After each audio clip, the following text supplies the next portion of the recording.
เริ่มมางแล้วเริ่มเก็บแล้วเอาเสื้อคัดเอากองให้เอากองมาพี่แล้วในวันที่2 เดือน 7 2025ประชาชนหลาย10ครอบครัวอยู่มา20กว่าปี อยู่ตั้งแต่ตอนยังบ่ทันเจริญ บัดนี้ได้ถูกไล่ประชาชนออก ถ้าจะไล่เขาหนีคือบ่จัดสรรให้ประชาชนมีบ่อนอยู่อาศัยบ่อนใหม่ ให้เขาได้มีบ่อนทำมาค้าขาย พอมีอาชีพเลี้ยงตัวเอง เหตุเกิดที่บ้านจันทร์สว่าง เมืองสีโคตรนครหลวงเวียงจันทน์ตอนนี้ได้ถูกขนเครื่องออกไปเบิดแล้วเฮือนอยู่มา20กว่าปี บ้านจันทร์สว่าง เมืองสีโคตะบอง นครหลวงเวียงจันทน์เรื่องมีอยู่ว่าประชาชน13ครอบครัว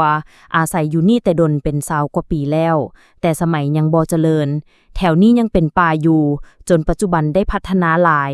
มีคู่กรณีต่อสู้คดีกันมาเป็นเวลาดนนานแล้ว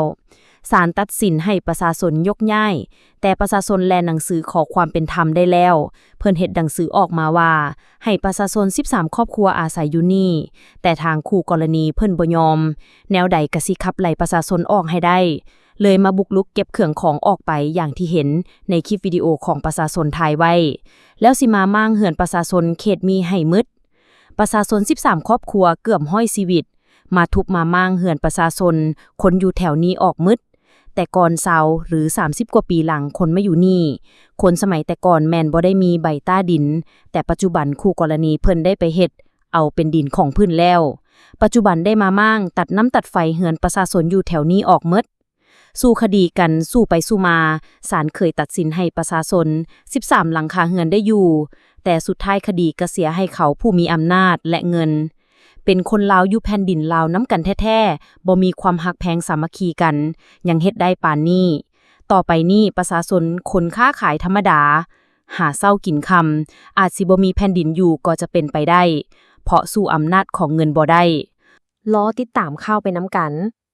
เรื่องนี้ยังบ่จบรอท่าคำชี้แจงทางเจ้าหน้าที่ของอีกฝ่ายขอให้ทุกคนอย่าเฝ้าตัดสินใจรอท่าทางอีกฝ่ายออกมาชี้แจงก่อน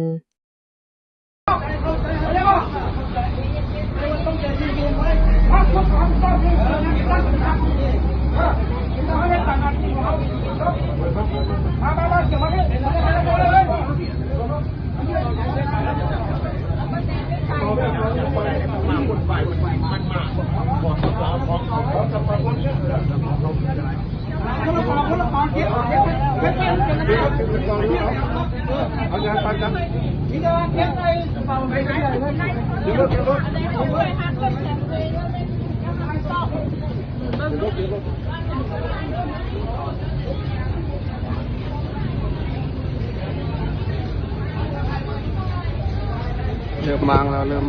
มเก็บแล้วเอาเสื้อคัดเอากองให้เอากองมาพี่แล้ว